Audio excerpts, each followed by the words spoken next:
Hello everybody and welcome to Letterbox Book Club. I am Mackenzie. And I'm Claire. And today, because we're a little bit disjointed, but that's okay, we are going to be doing a Throne of Glass series wrap.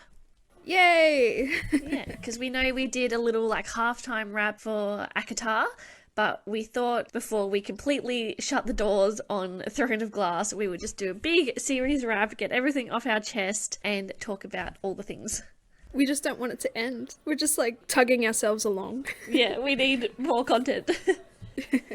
More Throne of Glass. Much of the questions we're just gonna ask, they're generic dinky questions, but yeah, it just gives us a whole overview, because I haven't really thought about Throne of Glass in a little while now, I suppose. Even though, Assassin's Blade was released last week, it's still been a period of time since we've actually It's been a long time since we've, one, read them, and two, actually recorded them.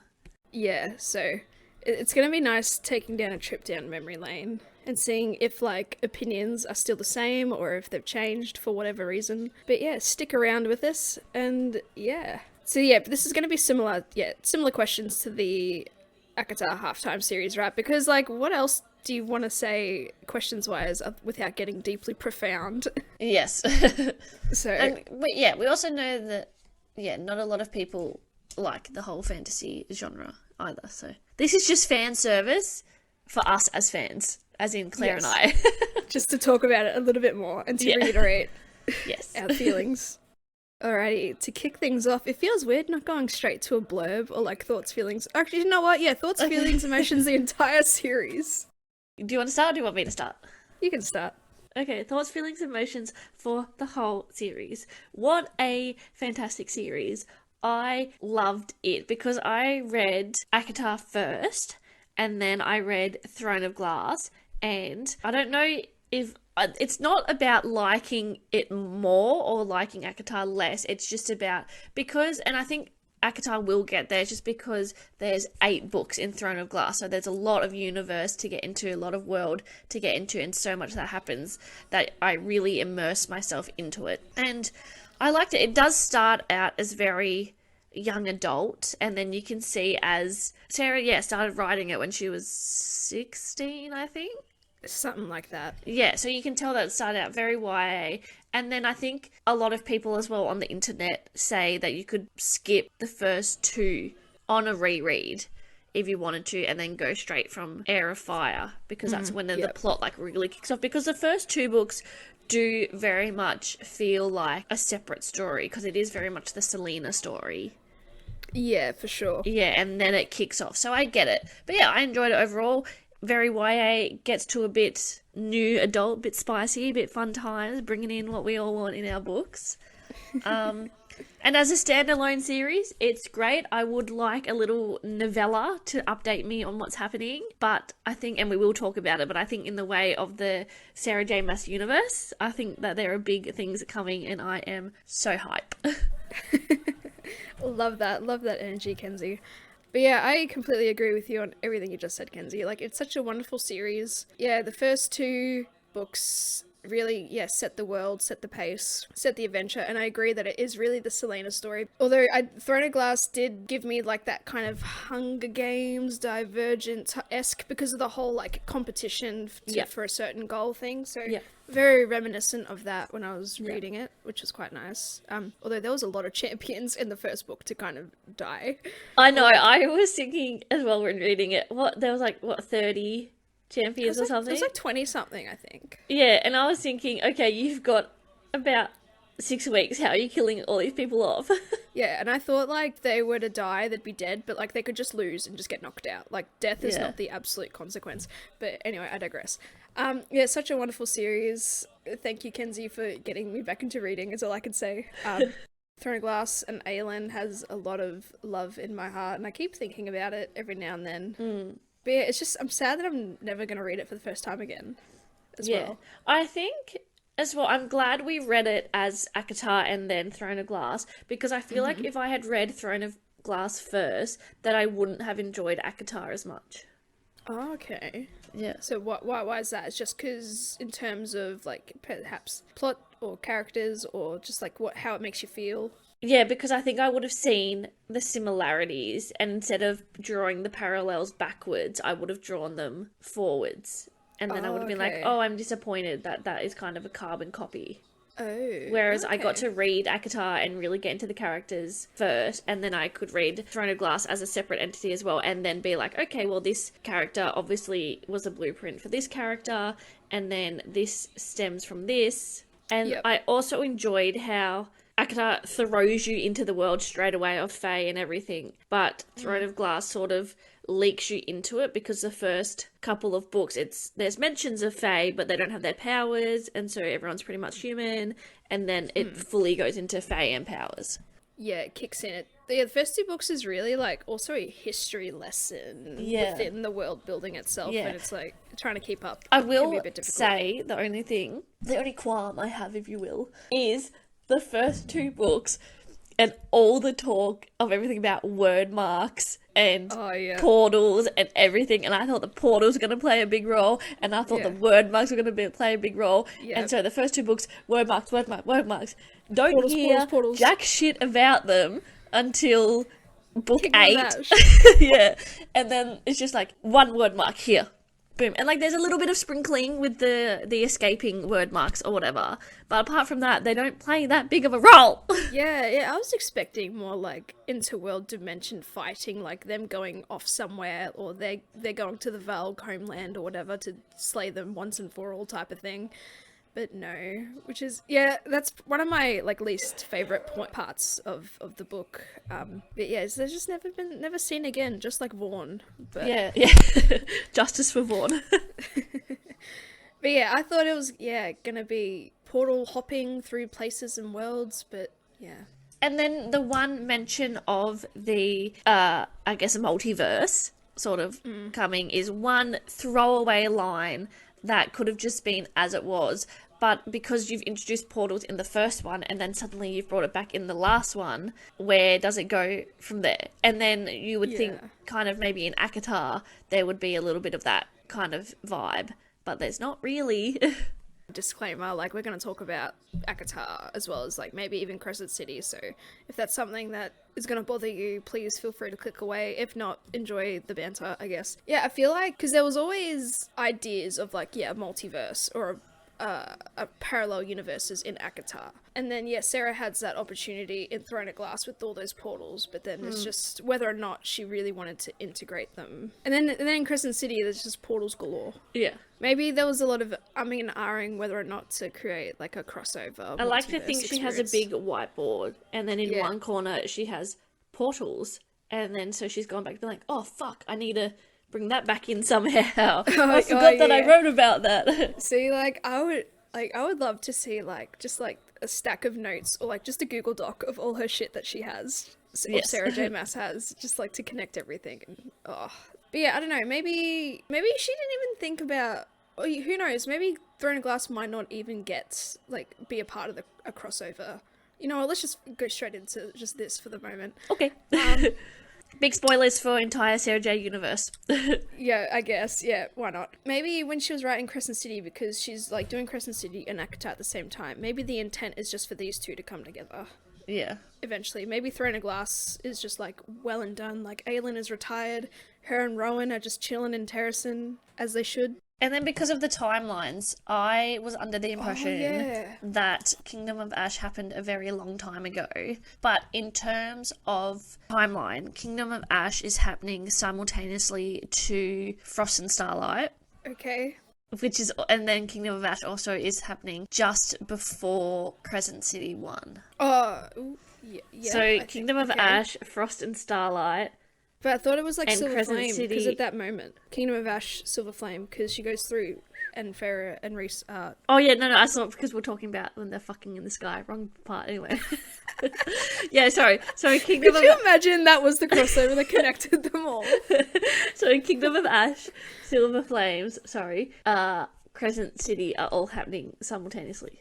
Throne of Glass, with it being written like several years ago now, it's so hard to comprehend that timeline because Yeah. ACOTAR and Crescent City are new, like they're being released now Yeah. But my perception of like, but they're actually in the context of the story, they're all happening simultaneously. Yeah. It just freaks me out a little bit. And then because, yeah, everyone wants Aylin and Rowan to be left alone, Yeah. but this is happening right now. Yeah. I mean, to be fair, Aylin is, for the most part, powerless and underpowered. She has a little bit of... She has a little water. She has a sprinkly water. She's like, her hand is a sprinkler, just on the grass. Just spurting water everywhere. Yeah. Yeah, I don't know, maybe because of ACOTAR getting a bit popular now, perhaps, maybe people want to see Aylin again. Like, it's been a long time now. Again, despite the actual book timelines being on par, but like, yeah, writing timeline and real-time release of the books. Yeah. Yeah, so jumping right into it, who do you think from Throne of Glass will be a part of the crossover, if it is a part of the crossover? I would hope that Rowan and Aylin would be. And then I'd also like to see a bit of Rowan and Aiden and Lysandra. Yeah. Sandra would be so OP. Yeah, and then I don't think you could go beyond that, because then it would be too many characters for But one like, book. there's a lot of like talk online that like Dorian and Manon might be the ones to like come in and save the day. Yeah. Or, I feel like it might make sense for Lysandra because she is like a shifter, and like there are a lot of prominent species in CC which is shifters. Yeah, maybe it would be one of those things where there has to be people in their own universe, like doing something with word marks to stop. So maybe Rowan and Aylin go through portals, but then they say, you have to stay behind and do this. Okay, yeah, like delegating tasks and stuff. So that we get a mention, but not full chapters or povs. Perhaps, yeah. But yeah, how do you feel about, like a Dorian might come in and do some hoo-ha? Maybe, because he has a lot of that raw power. But I think it's going to be hard to do all this without having too much OP.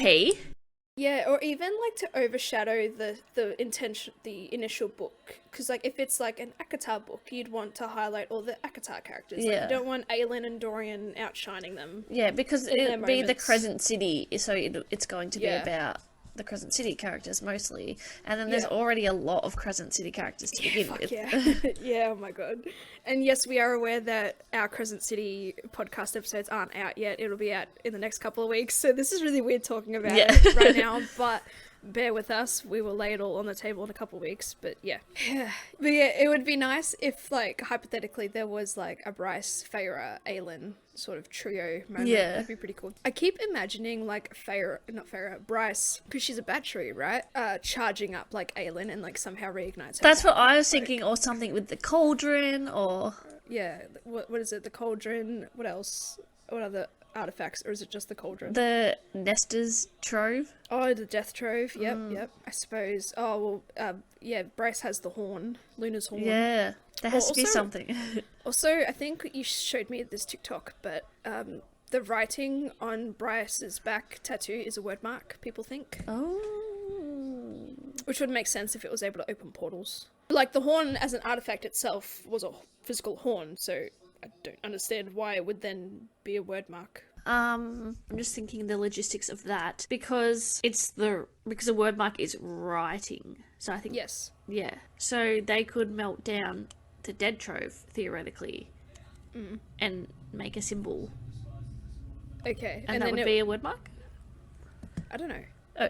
I just think of the horn, because the horn was a physical horn, and you blew into it or whatever you did, and it would open portals. Yes. But like, now that it's a word mark, is it stronger because it's in word mark form, or is it like, and because it has the in a way? starlight power? Yeah, and because the starlight power is what, opens portals through the horn. Like, I don't know. Yeah, again, the logistics seemed a bit.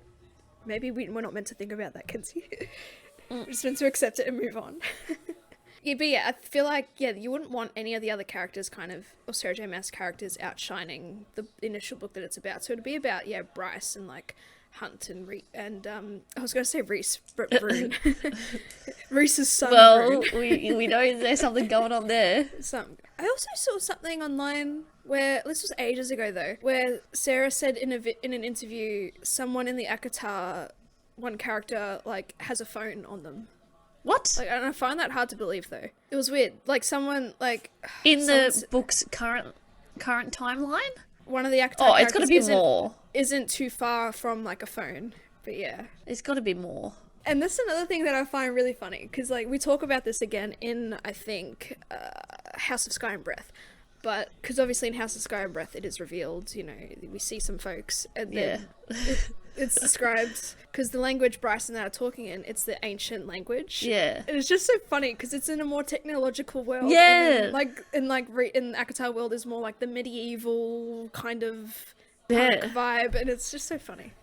I think, it's hard because also in real life, you got to, like, time is not linear. Yeah, I know. Yeah, everything's fucked.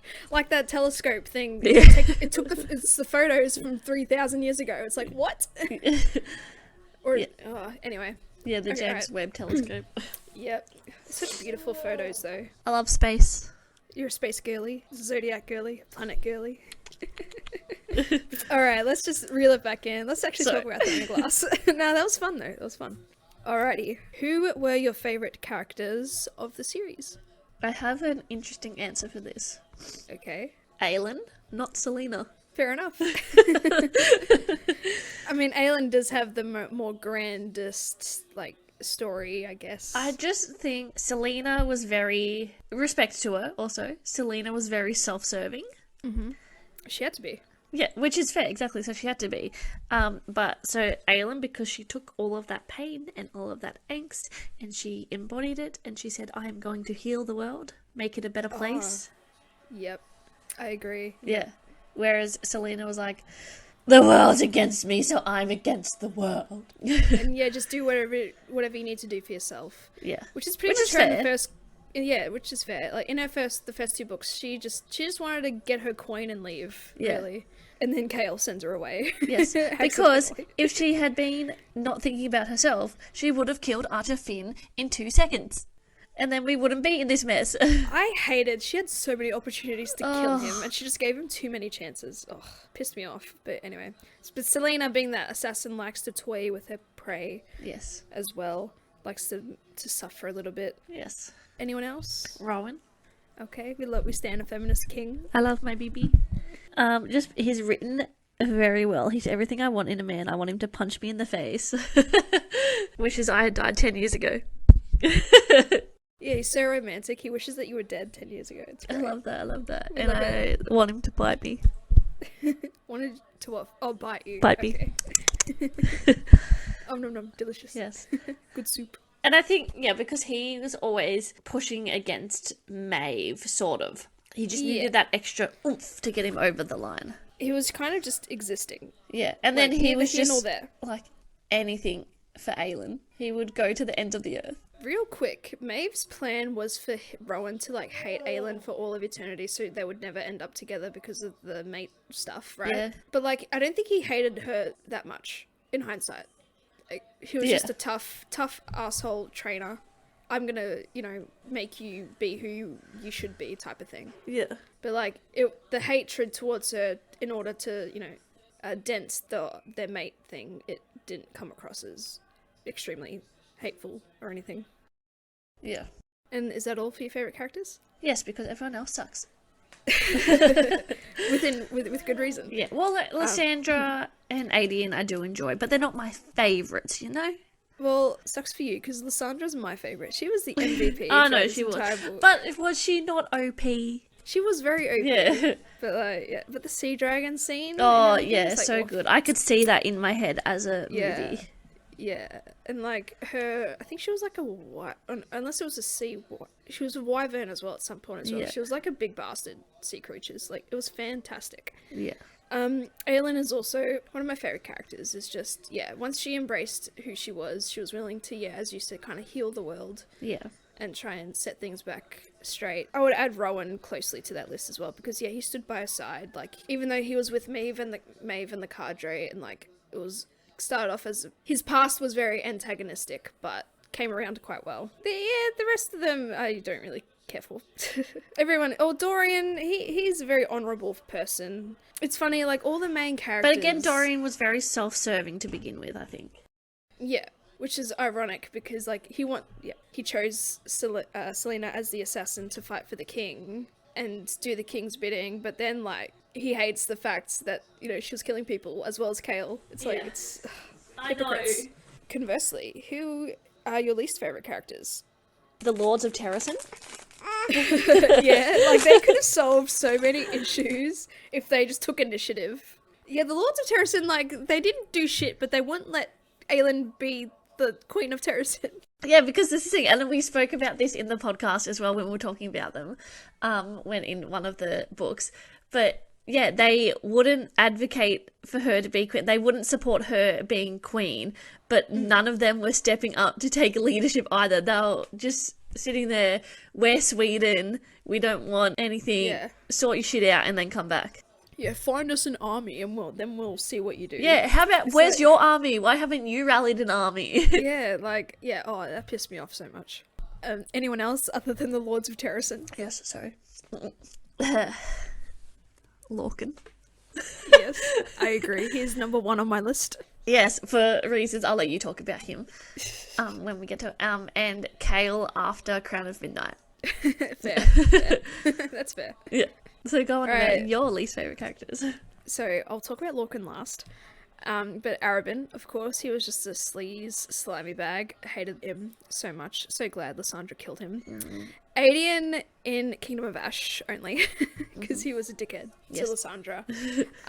So Lorcan is my number 1 because of the obvious reasons I've stated in the previous episodes that have involved him. Everyone loves him because, you know, he's nice to Elide. He's nice to the sweet crippled girl. You know, they fall in love. It's great. Whatever.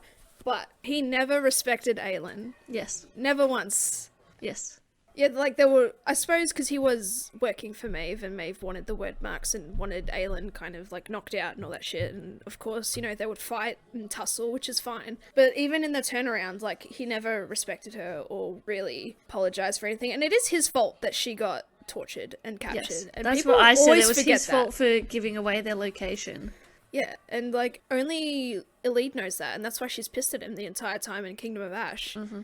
And like then his whole motivation is for Elide's forgiveness, doing whatever it takes for Elide to forgive him, not for like Aylin to forgive him. And then Aylin gives him a fucking title and land, or the ultimatum to like never return to Terracin and never see Elide again, or marry Elide, or fight, and you know you get to marry Elide and then have like a lordship title and all that shit. And it's like, dude, Yeah. it pissed me off so much. And like online, a lot of people, like, it's the only like good thing that he did was like he made his shirt a period rag for Elide. Like, I know. Oh my god, he helped her. Yes, well done. You. But you got our girl tortured, and that's why she's like. Yeah, but we forgive you shit. because you made pads. Thank you. Yeah, thank you. No, that's it. Yeah, he's horrible. I don't like him. He's like not nice, and like he gives off the jealous. Like when your friend gets in a relationship and like you're just the best friend's jealous for like no reason almost, like just antagonistic and silly. Yeah, don't like him. I wish he died in that valley. Although I did see art the other day of Lorcan with the shield around Elide. The art looks cool. I don't like him, but like it's cool art. We respect the art. You can take the art away from the artist. Yeah, exactly. No, the art away from the character, more like. But yeah, and then yeah, Adian again in Kingdom of Ash, just because the way he treats Lysandra, it's like, it's so petty. It's such a menial thing. It's like, oh, you're impersonating my cousin. It's like, because she asked you to save the world. Yeah. It's like, what other plan could they have had? Yeah. Everyone was banking on Aylin's big ass fireball power, like, and she doesn't have it anymore. So what do you expect was going to happen? And he offered no alternative either. Yeah. Everyone gets pissy with no alternative. Far out. Yeah, I don't see you helping. Exactly. He may as well have just stuck with the Lords of Terracin, to be honest. Wait. Actually, not quickly adding this to my favourite moment, Adian losing his generalship. His commander title. Oh my god, Claire. Just because he's been a pissy little bitch. Savage. In Kingdom of Ash. Leading on, what were your favourite moments, Kenzie? I don't know about you, but I have quite a list. My favourite moments were the scene where they saved Adian. Mm-hmm. His rescue mission? His rescue mission, yes. I could see it all playing out in my head like a movie, and it was brilliant, and I cannot wait to see that if it's ever brought to life. We'll talk about that. The whole beach scene. Oh, Rowan and Aylin? Not this, well, the saucy times, but no, when Maeve captures Aylin. Oh, okay. Oh, yep. And then she's just getting whipped and whipped because she's biding her time. And then, where is Aylin? Where is my wife? Yeah. Oh, heartbreak. Oh, so good. Just and you know I love a bit of torture porn. Yep. It's just like, yeah. And it's one of my favourite moments because of the significance of it, but I also hate it as an overall arcing theme, is Aylin giving up her powers. Yep, that's a big no-no. We hate that. Yeah, but I just think it was written quite well. And then for it to essentially just mean nothing. If it was just that book, sure, but now it's a bit of a theme and pattern in Sarah's other books, which is what is irritating about it. Yeah. Very good. Anything else? No, everything else made me sad. It made me sad. It was, I mean, Kingdom of Ash was quite sad Yes. for the most part. My favourite moments, in no particular order, because these just came to my mind as I was writing. Aylin saving Fenris with the fire. Yeah. Oh, wait, yes, sorry. My favourite moments as well are like any Aylin and Fenris moments. Yeah, we love them. Yeah. They're bros. When she was being, tortured and he was there. He was there, but yeah, not there in a way. Yeah. It was so difficult. It was so frustrating because it's like, Fenris, just do something. I And he just know. couldn't. Poor boy. But yeah, Aylin saving Fenris. Sandra Sea Dragon Beast Mode moment in Empire of Storms to try and get Rolf and the Mycenians to help fight. That was epic. This is a cheeky one in Queen of Shadows when Rowan uses Araban's oil that he gifted to Aylin, and he's like, thanks, my skin was a little dry or something like that. Thank you for the oil. Yeah. Such a... See, I feminist. forgot about all of these things. Yeah. It's so good. Also, special shout out to Kale for saving Fleetfoot in Crown of Midnight. That was the bravest thing he's ever done in his entire military career. Vaughn going MIA was my favourite moment as well. Oh, I have another Just least favourite disappeared. moment, sorry. Yeah. Because they're bringing up the memories. The fact that it was Irene who killed, what's his face? Erwin. Yeah. Yeah. Because, she's mentioned in Assassin's Blade, and then I guess she's in Tower of Dawn, but I wouldn't know because I didn't read it. And it's just like, you've come out of nowhere, thanks for the help, but I wished it was Dorian, maybe, because that would be a really cool, like, full circle redemption arc sort of thing for him. Or like Dorian and Aylin together, because you've built this up and it's been the same big bad for all the books, and then suddenly it's like, oh, here's this side character who kills me, easy peasy. But if you think about it, it is more full circle since Heir of Fire, because, in Heir of Fire, it was Rowan, Aylin, and the cadre kind of with alongside Maeve. Yeah. And then it was Adian, Kale, Dorian, etc. dealing with, like, Rifthold and Erwin and all that type of stuff. So it seems, in their own respective nature, circles, like, they all come together quite well. But yeah, we'll get to our least favourite moments as well, so... But yeah, I also had Aylin rescuing Adian, because it was just such a slick thing, and like, the plans just seem to never go wrong. And then the Queen of Shadows ending with the whole, like, destroying the towers and glass castle, like, shattering and, like, the bridge and all that stuff, and the fight against the king, Dorian's dad, and everything, and it's like, ugh. It was just like, it is a cinematic moment that I wish we get the privilege of seeing. Yeah. And yeah, that's it from me. Do you have any least favourite moments, Kenzie? Yeah, we already spoke about my least favourite, didn't we? So is that your only favourite moment? Least favourite moment? Yeah. Nothing else comes to mind. Oh, I suppose once I start going off, you might think I of said a something. few, didn't I? I don't know, we were just in the favourite moments part. I thought we were in the least favourite moments part. We're now in the least favourite moments. Oh, fuck me. I've been sick. Okay. Oh, it's okay. Jeez. Alright, so, did you have... Alright. Sorry, Again, giving up? Wait, no, I think I was talking about favourite. Oh, no. I think we're good. No, we're good, I think. Okay, yes. Because, you said that you didn't like that she gave up her powers, which is fair. Oh, yeah, so that's my least favorite. Okay, and then, Lorcan giving away their position. Yep. Fuck you, bitch. Adian kicking Lysandra out of the tent. Anything to do with Archer Finn. Yeah, that whole... Tower of Dawn as a whole. Oh, no. You haven't read it, so you can't judge it. Yes, I can, and I will. Right. Aylin being tortured and Fenris not being able to do anything. Where is Vaughn? Yeah, Vaughn, hello, sir. Hello. To this day, he's still looking for Lorcan. Yes. That's it. I think that's all. Yeah, cool. I had, like, Maeve's intentions. I know it's not a moment, but it's more of a plot line. Yeah. Like, because she, I think, towards the end, or when she's, monologuing to Aylin in the torture, she's all like, she wants a perfect world and she wants to protect it, but, like, she never allied herself with them to stop the Valg or her ex-husband or brother or whoever the fuck everyone is to her. Yeah, her brother-in-law, I think. Yeah, something like that. Like, you preach, like, perfect world and, like, yeah, she didn't even try to. She didn't do anything stop to him. help She them. just isolated herself. Yeah, if anything, she just wanted to kill Aylin because she was threatened by her powers. Yeah. Like imagine the I power. feel like, if she'd gone about it a different way, being like, here's the truth, blah, blah, blah, I just want to stop him, can we combine our powers? Yeah. And then just with Maeve as well, just her bamboozling all of Dornell with no consequences. Yeah. Like, just her And the gods, yeah. Oh, my least favourite moment was also, again, moments is more of a plot line, but anything to do with the fucking gods in Throne of Glass is, like, useless to me. I know, because again, like, what was the point? They're built up so much for them to just be useless and not help. They're just that third party just to nudge Aylin along. Because I feel like Aylin or Selena wouldn't have been able to figure anything out without being pushed by the gods or, like, Elena and Gavin and all the past bullshit.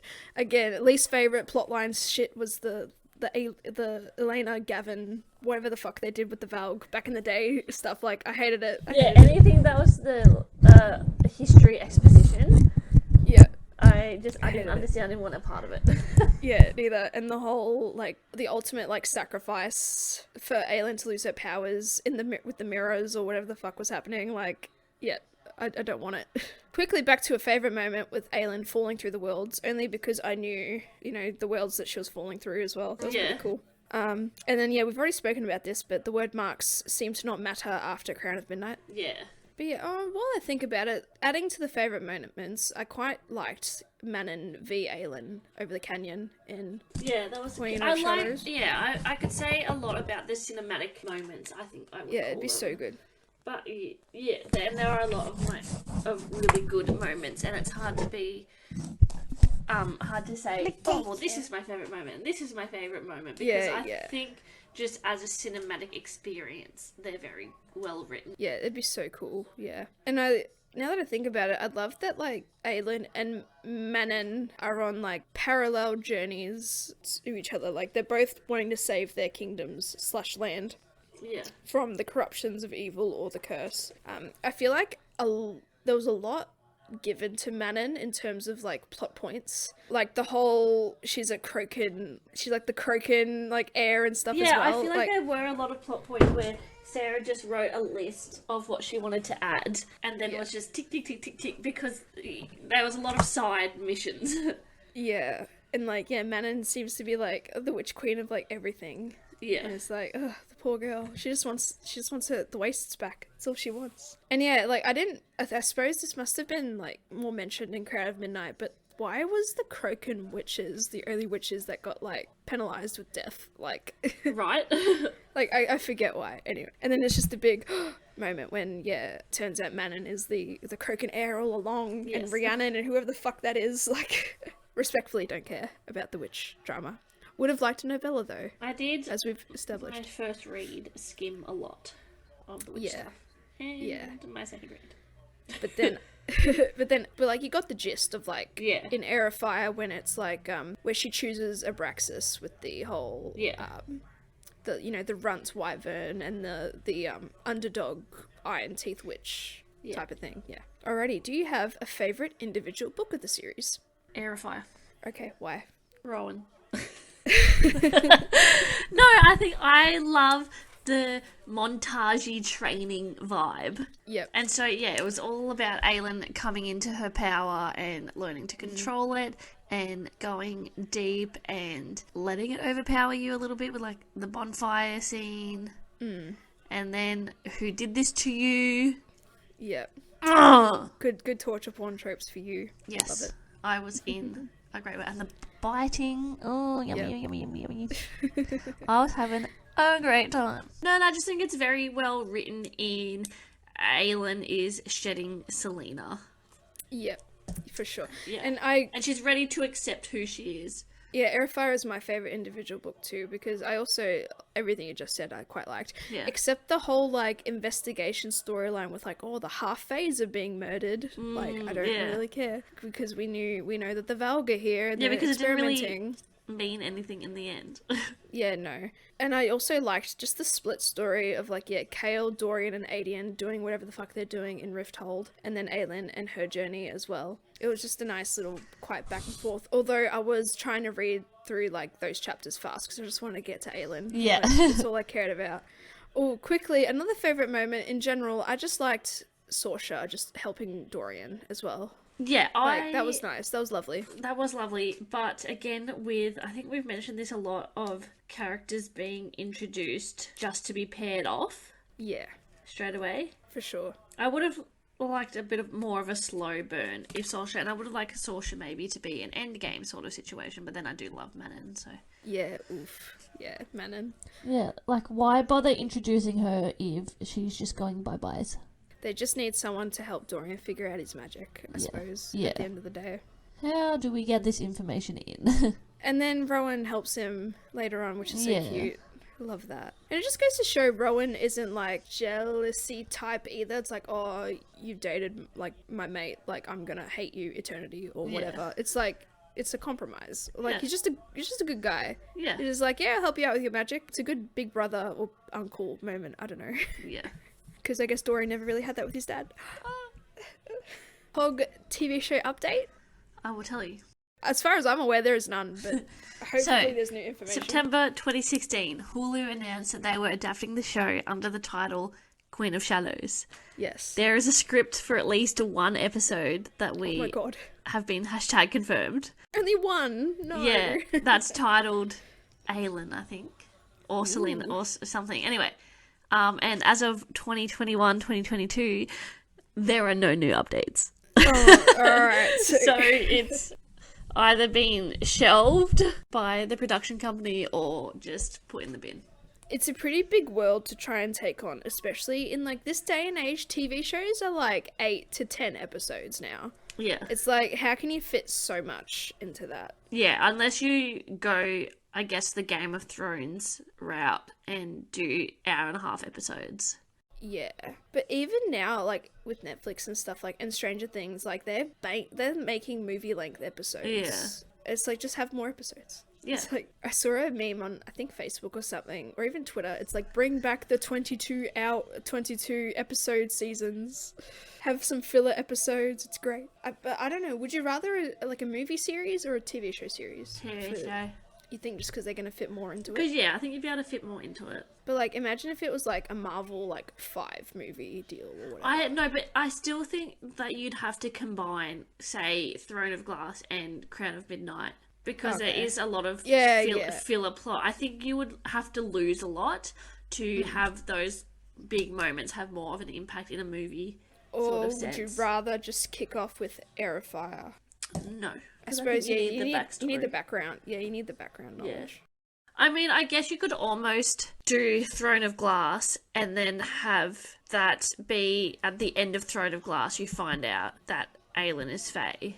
Maybe, yeah. You could have that big fight at the end and then Kale sends her away and then just skip Crown of Midnight. But Yeah, I'm pretty sure, like, Throne of Glass and Crown of Midnight happened within, like, 6 months. Or even, like, a year. So, Yeah. like, that could be, that can be condensed very quickly. yeah, I don't know. I would just like TV show because I think, you can explore more.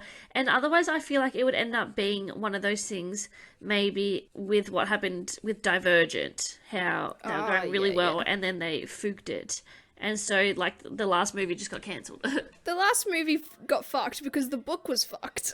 Like, it wasn't because of the movies, it was the content. But I think was also, shit. that it just didn't receive enough box office revenue. And plus, right now, is it a good vibe for fantasy to thrive? Really? Well, they're bringing out Vampire Academy TV show, Wings Saga.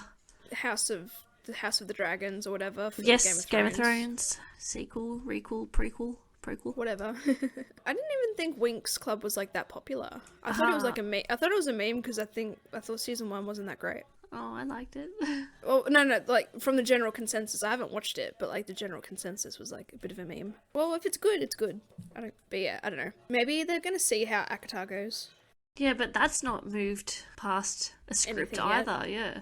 It sucks that these things take so much time. Like, Yeah. it might even be years before we even get anything. Yeah. And again, because the series isn't finished, but yeah, Game of Thrones, like, he was still writing the books while the series was good. Is it misogyny? Is it internalized misogyny? Who? Yes. Like, you know, Sarah J Maas, you know, needs to, like, pray on the ground and kiss their feet, but George R.R. Martin can, like, have all these books done in a movie, in TV shows, and, like, it's all caught up. I think, no.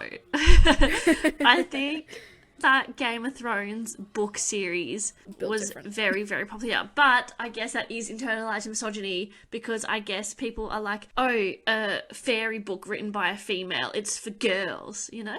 Yeah. Yeah. See? But yeah. Did we just uncover something? We did. But, like, isn't that not Hollywood anyway? Yeah. But yeah, ultimately, I really hope a TV show, comes about and it's good, even with ACOTAR, because, like, imagine the potential. Even, ACOTAR Throne of Glass again. But maybe they're waiting for, like, Marvel to phase out eventually. Yeah, maybe. Because, like, it must be very hard to... This is such a competitive, like, movie, TV show, Hollywood market these days. I guess we've already talked about the theories and stuff in the beginning, so, I've like... got an hour. This has been an hour. Yeah, it's been a good stint. This has been good. I thought I was worried, but we've done well. No, yeah. It's alright if it was a dinky little filler episode for us. It's great. That's it's fine. alright. I like when we can backlog. Yeah, exactly, for sure. But yeah, I don't know. Any, like, lingering thoughts? Emotions? I hope that we can get... I hope that through either CC or ACOTAR that we get a little bit of, I don't know, something, more closure on the series. Perhaps. Or even, like Aylin and Rowan, they have a kid now, maybe. Or, like, some... But again, like, because it's happening all at the passing. same time. Oh, yeah, true. Like, no time has passed, yeah. Fuck. I want Aylin to just be retired. Yeah. She's lived her life. I just want her to done so be much. gracious queen, doing the thing. I want everyone to be thriving. I want the Lords of Terrason to eat their shit because... Eat my ass. Yeah. I hope Lysandra is ruling well. I feel like because being her, having never ruled or having, like, a ladyship before, like, I hope she's doing well. Yeah. I hope Adian isn't a prick to her, which is good. Everyone's all happy. It's great. Nothing can go wrong. We love our queen. Yes, we stand. Sarah really set the standards with, like, heroines in her books, because, like, no one could beat Aylin. Like, as much as I do love Bryce and Feyre, nothing beats Aylin. No. They don't come close. Nothing beats that tortured past. Exactly. Did you see the art? There was art going around on TikTok of, I think I sent it to you, of Rowan in Illyrian leathers. Yes, with green siphons. Yeah. Yes. Who would win on a fight, Rowan or Cassian? Rowan. I think because he's got the age advantage. Like, he's got more experience. Yeah, they've had a shit ton of battles and stuff. I know, it'd be an epic fight. Yeah. It'll be what kills Cassian. I also saw an art the other day of... I put it on the Instagram. Oh no, I didn't. But it was an image of Rhys, Feyre, and, like, Rowan and Aylin together. Yeah. Oh, so good. So good. You know what? I wouldn't mind seeing a conversation with, like, Amren and Manon. It was such a weird interaction. Like, Manon, Amren, and Fury together. Yes, I want lots of things, but I don't know if we're going to get it. It'd be impossible to want anything. Yeah, I think the more we want, the more we're setting ourselves up for disappointment if it doesn't happen. So I just want to be surprised by whatever does happen. I just have those floating thoughts, like, oh, this interaction would be nice. Oh, it'd be cool if this happened. Yeah. I suppose we've got to call it. This is the end of Throne of Glass. Thank you for staying with us, everyone. Thank you. Yeah. Thank you for the blood, sweat, and tears. But yeah, thanks for sticking around at the Throne of Glass series. You can find us... If you find us in one place, I'm sure you can find us everywhere else. Letterbox Book Club on Instagram, TikTok, YouTube, Spotify. Yeah, pretty much. Leave some comments because we like to see some discussions. Yes. Whether or not, like, you guys have any favourite moments, least favourite moments, favourite characters, Give us a follow, give us a sub, give us a like. Give us all the attention. The validation as well. I need it. You're doing fine, Kenzie. You're doing great. Thanks. You're doing amazing, sweetie. Kris Jenner in the background. But yeah, thanks for listening. Catch us the next couple of weeks where we'll be talking about Crescent City 1 and 2, so we can finally get that out of the way. Yes. And yeah, see you then. Bye, everyone. Bye.